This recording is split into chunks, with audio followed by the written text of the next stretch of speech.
Greetings from the East Africa Philanthropy Network. My name is Spiriti Momo, and these are the Ubuntu stories of impact. How about going the legal way? So looking at legal aid and empowerment, we're very excited to have Miss Jane Matinde of the Legal Services Facility, LSF, join us today. LSF's commitment to ensuring access to justice in Tanzania is both inspiring and vital. And we're very excited to explore the shades of their work, the challenges they face, and the strategies that they employ to make a difference in the Tanzanian legal landscape. So join us as we gain insights from Ms. Matinde into the work of LSF. Hi Jane, and how are you today? I'm well, thank you. Very well. Welcome to EAPN 2023 Member Summit, and welcome to Nairobi. It's a pleasure to be here. Thank you very much. Please take at least 2 minutes of your time to introduce yourself and the work of LSF. Sorry. Yes. So my name is Jane Matinde. I am the Resource Mobilization and Communication Manager for the Legal Services Facility, LSF. LSF is an NGO, and it's a basket fund established in 2011 to foster access to justice for all, in particular women and girls and marginalized community. So we work around making sure that marginalized community have the access to justice, and how we do our work is through grant making. So we channel funding to equal opportunity basis to organizations that foster access to justice in Tanzania. So we work in both mainland and Zanzibar, over 184 districts in all the regions in the country. So we also making sure that women and girls and marginalized communities who cannot be able to access remedy or access their rights get through the program that we run in the country for the past 12 years, which is Access to Justice program. Thank you very much for that elaborate introduction. Did you mention your vision and mission, maybe? So our overall mission is to making sure that we have access to justice, equitable access to justice for all. As I said, particularly marginalized community. But if you look at our mission, is we're making sure that when you talk about access to justice, we look at it holistically. So it's where we look about women economic empowerment, we look at the civic engagement. We're also looking at social justice, and how we do it is through grant making, police advocacy, and legal aid services. So this is how we run our program in the country. Thank you very much, Jane, for that. So how has LSF evolved since its inception in 2011 to address the changing legal needs in Tanzania? So when the facility was established in 2011, mainly it was making sure that we kind of address the 4 key issues. We're calling them 4 A's. That is affordability, accessibility, availability, and acceptability of legal aid services.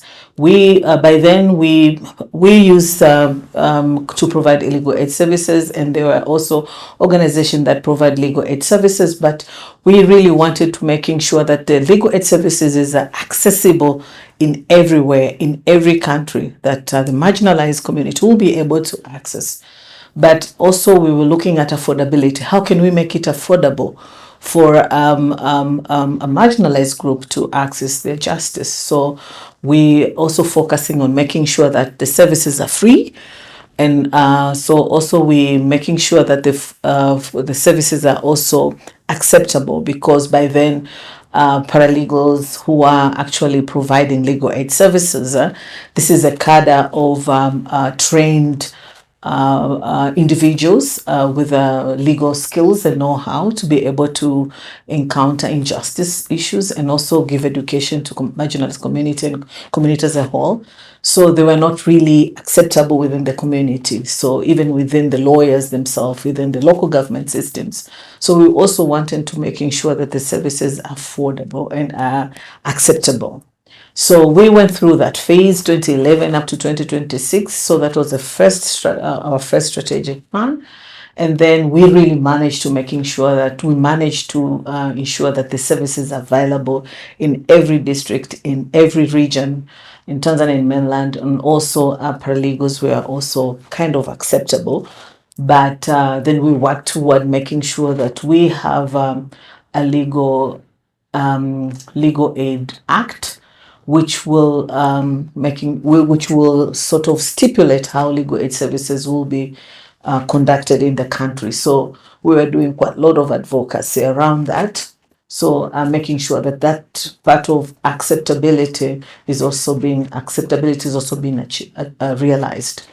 And in 2017, with our support, with a coordination mechanism, we managed to bring everyone on board, including government and other access to justice actors, to sort of sit together and advocate to have a legal aid act, which came into to be in 2017. Which one of the main things that the act did is recognize paralegal as a cadre that can provide legal aid services in the country, and also stipulate how legal aid provision should be sort of being provisioned in the country. So we went through that phase, and as from 2017, after the legal aid came into being, we thought it's about time now to look at how best now we look at access to justice in a holistic manner. Because when we talk to access to justice or legal provision, you cannot talk about development without people don't have realizing their rights, not having access to justice. So we started looking at access to justice holistically, now looking at its impact in economic empowerment and in shaping women economic empowerment, women in leadership. When you talk about access to justice, you talk about their rights, health rights, education rights. So we look at access to justice holistically. Okay. And this is where we are right now. And thank you so much for that in-depth overview of the work that Teleseft has. Could you maybe explain the basket fund model and how it enhances your ability to support legal aid initiatives? Yeah. So our basket model is we give grants to over 200 organizations in the country, and particularly 184 organization, a paralegal organization, which sits in the district. But it also give funding on thematic bursts. So these are the areas that we feel like they are most important to be addressed, especially when you talk about women into economic empowerment, women. So we have special funding also that cater for that, looking at issues around environment or women working in industry. So the basket fund, the funding that we give to organizations that do implementation, which are 200 organizations in the country. And we do it through call for proposal. So we issue calls and set it out there for organizations to apply. So we go through various scrutinizing the proposals, go through it with external evaluators also supporting us. And end of the day, we do due diligence to organizations that qualified for granting, and we issue these grants. So for the past years, annually, our budget sits around 5.5 million USD. Okay. And supporting over 200 organizations in the country. So if previously when we started funding paralegal organization, we used to do it through RMO. These are regional mentor organizations, which used to mentor the paralegal organization because they are kind of startup organization. So we wanted to have organization in the region which will support them, particularly making sure that they build their capacity to be able to directly receiving funding from us. Okay. So we have really transformed. Now we don't have regional mentor organization, so we're directly funding them, and because we've really nurtured them to have structures and systems to be able to receive funding directly from us. Good. And what do you think sets you apart from other legal aid organizations in Tanzania? So there are a few things that will do really set us. First, we are the leading NGO when it comes to access to justice, mainly Great. because we support over 200 organizations. So we have wide network of organizations that we support in the country.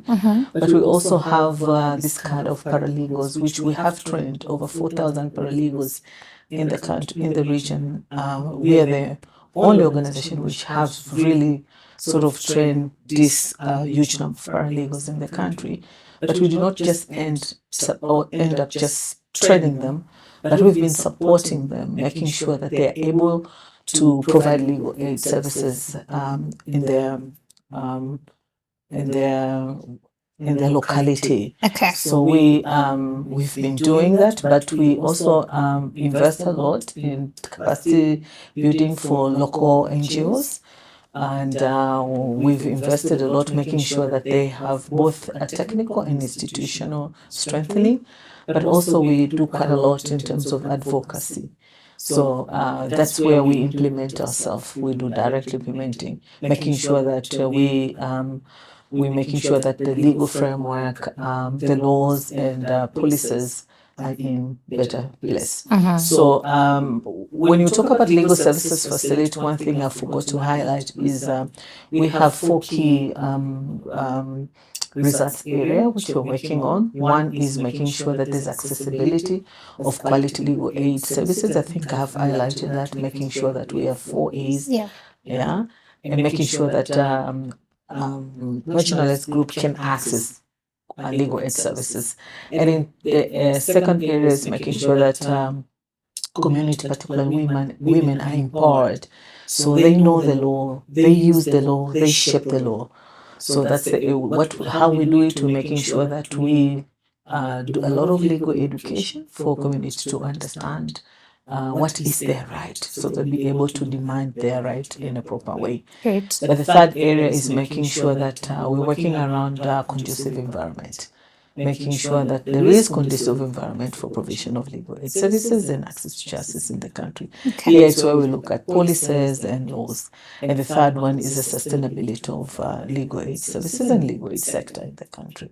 So these are the 4 areas that we've been really working on, and our grant making also sort of support to address these 4 key areas. Okay. And what are some of the challenges you encounter while providing legal aid support, and how do you overcome them? So the challenges, I would say, the geographical location, the geographical Landscape. You're right. So one of the challenges, the geographical landscape. Tanzania is huge. So as I said, we have over 184 districts, but we have wards. We have 4,000 wards, and we only cover half of that. And we would wish, as much as we're saying these services are free, we wish the service could be at the doorstep. And so far we have 4,000 paralegals who do legal aid services. So we feel like we need to expand, we need to train more paralegals, but it's costly. And also drop out of paralegals. So paralegals are volunteers. So we've trained over 4,000 paralegals or 4,000 paralegals, but you find because this is volunteerism, sometimes they drop and they don't continue with the work. Yeah. So we've really tried to manage in terms of how do we making sure we have enough paralegals to run the service, but also shrinking of donor funding. We all know it has been one of the challenge, and the way we're addressing it, we've been heavily funded by bilateral. Our main funder is the Royal Danish Embassy, which is Danida, the development agents, but we've also been funded by EU and UK aid by then. Yeah. But our main co-funder is Danida. But you see there's also kind of shrinking of donor funding. So that is also one of the challenges, and the way we've tried to mitigate is to focus on local fundraising. So philanthropy agenda is really, we're taking it on board, and we are pioneering it with over 200 organizations that we've been supporting. We're making sure that they also do income generating activity so that they can also access some funding. And one of the agenda that we're also doing, championing right now, is also making sure that government also come on board to support legal aid services in the country. They do, but we would wish to see that they also set aside budget to support legal aid in the country. Because it's very essential. Very, very essential. And how do you collaborate with other organizations, both locally and internationally, to bolster legal aid services? Yes. For us, one of the main approach, as I mentioned, is grant making, capacity development. Advocates have talked about, have touched base on that, and learning and research. Okay. But another one is partnership. We do believe in working together. Yeah. We believe in collaborating efforts. So we have been doing that locally and also at a regional level. We've working close with ministry, with government through ministries, and we have a couple of memorandum of understanding.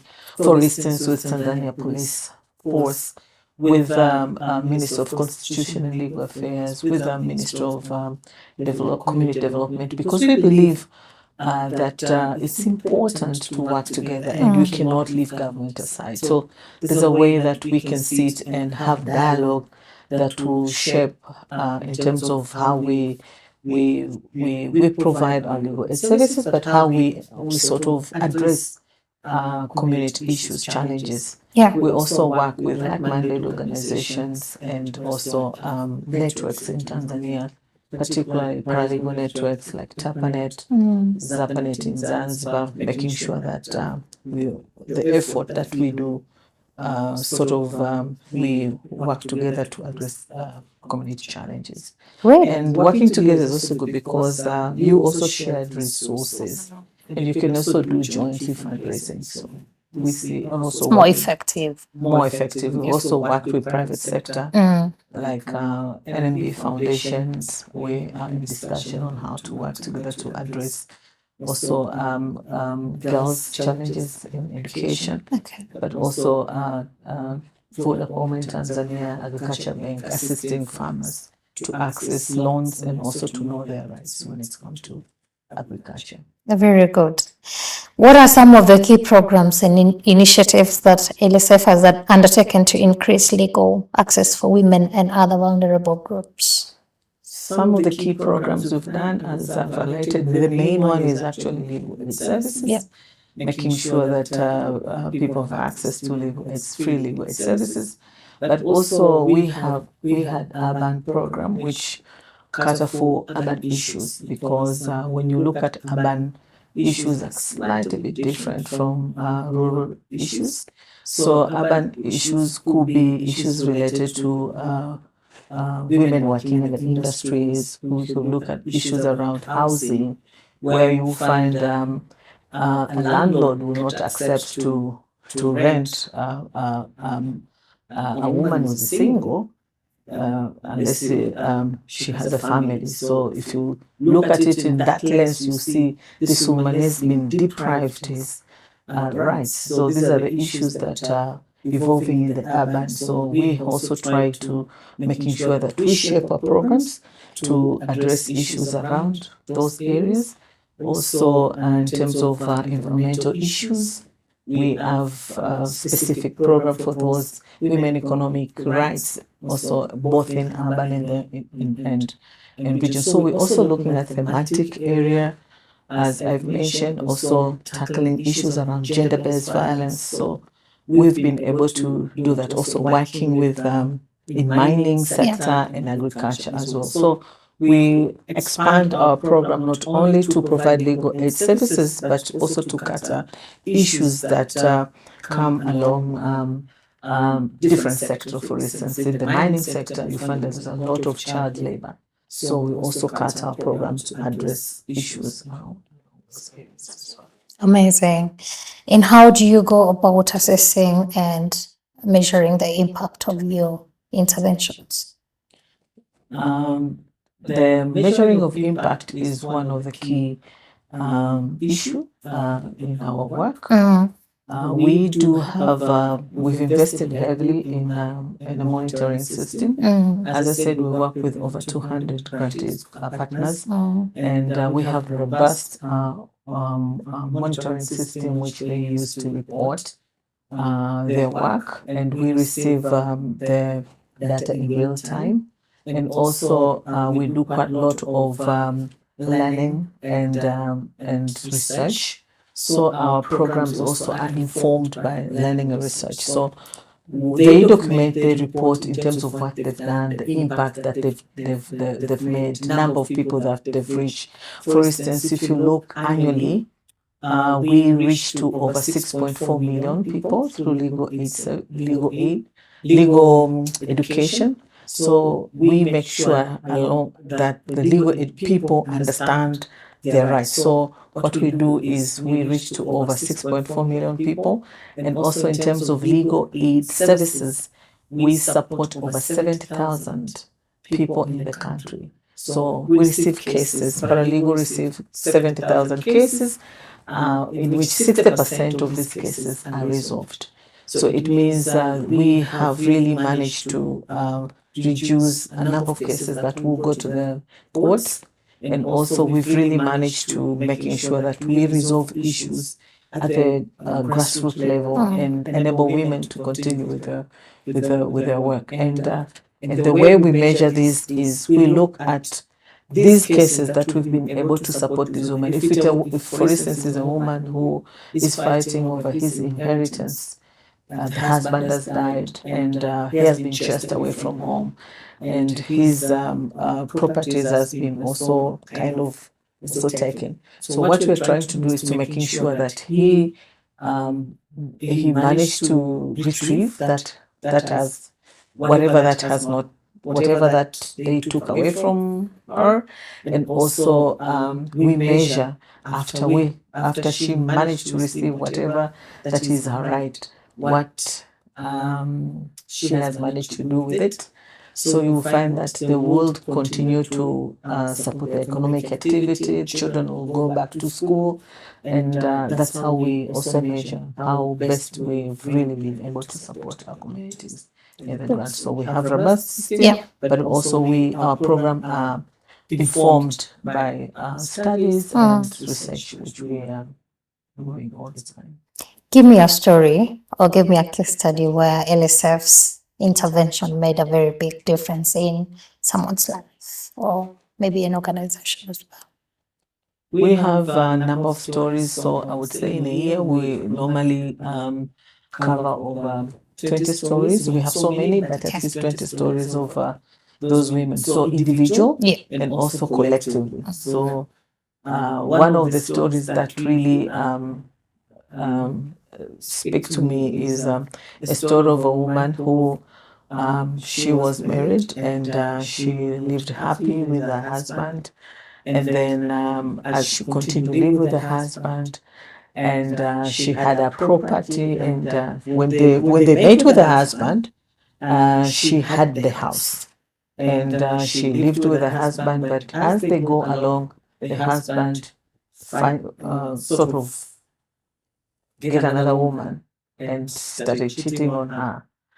And then the woman was there alone at home, and the husband left, and she went and lived with another woman. And then later, things did not go well. She came back, but then she came back, she did not have anything. So economically, she was the woman, the man was disempowered. So when he came back to a woman, he wanted to sell the house because he said it's a matrimonial property. And then the woman said, "You cannot sell it because I was the one who built it." So they went through sort of a lot of conflict, and there was a GBV around it. The woman was being beaten because of that. But then paralegal stepped in. So the woman heard about paralegal. She went to paralegal and reported the case. And then after reporting the case, the paralegal went and talked to the man. And together with the village chairperson, they sat with the man, and then they look at the law. What does the law say? Because if the property was the woman had the property before marriage. Actually, it belongs to the woman. Okay. So she did not have a right to sell the property.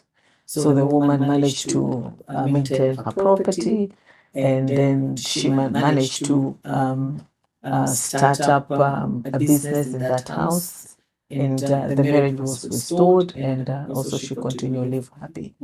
And because of the paralegal intervention, she managed to restore the house, and she managed to the woman property managed to remain with her, and the property was not sold. But if it wasn't for that intervention, perhaps the house would have been sold, and the woman could have lost her rights. Sure. Yes. Good job. Looking ahead, are there any plans to diversify the goals and objectives of the legal services facility in the coming years? Absolutely right. We do have the first focus right now. What we're looking at is making sure that the services that we do are more sustainable. As I mentioned, we've been heavily supporting legal provision in the country.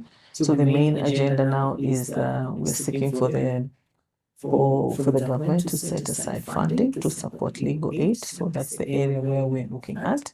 But we're also looking at diversifying our program to address more gender issues, particular GBV, gender-based violence. So this is the area where we're also going to focus heavily. And another area is also looking on how we can diversify our resources, our funding, because we know the donor funding is shrinking, and we're looking on how best we can attract other funding, foundation, funding from individuals to be able to support the Access program in the country. Okay. I'm interested to know, how does LSF plan to adapt to the evolving legal landscape and challenges in Tanzania?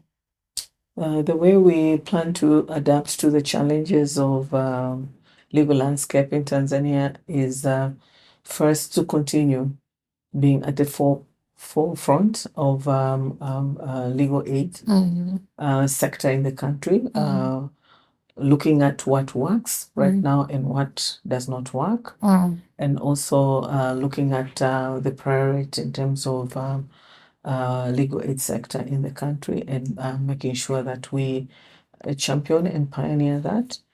And also, if you look at issues around criminal justice, this is the area where we really want to making sure that we contribute heavily to making sure that the criminal justice system, with other partners, of course, is being enhanced to ensure that access to justice is being realized timely. Also, making sure that alternative dispute resolution is also being enhanced in the country. Making sure that the cadre of paralegal continue to work and provide access to justice to marginalized community in the country. So we thinking, or we're planning to continue collaborating with other stakeholders in making sure that we enhance the legal landscape in the country. Good. Speaking about collaborating, for those that are interested in partnering with you, maybe on different initiatives or programs, what opportunities are currently available? Yes, so we really would like to call upon the stakeholders, like-minded organizations who are in the forefront enhancing access to justice, to collaborate with LSF, but not only at access to justice level, but those who also are looking at issues around women, girls' socioeconomic empowerment. Those are the areas where we also work on gender equality, issues around democracy and governance. So these are the areas that we also work on in our access to justice program. So we call upon stakeholders, both individuals, foundations, and of all sorts, to looking at LSF as a where to go in sort of putting efforts together in supporting the community in need, particularly women and girls and marginalized community in the country. Okay. Thank you very much, Jane, for such a good overview of the work that you undertake in Tanzania, and also making us understand the broader landscape of legal aid and empowerment. So thank you very much for talking to us, and thank you very much for choosing to participate in this dialogue today. Welcome to the summits and welcome to Nairobi. Thank you so much. Thank you very much. Thank you as well for watching this episode. My name is Purity Momo. These are the Ubuntu Stories of Impact. See you on the next episode.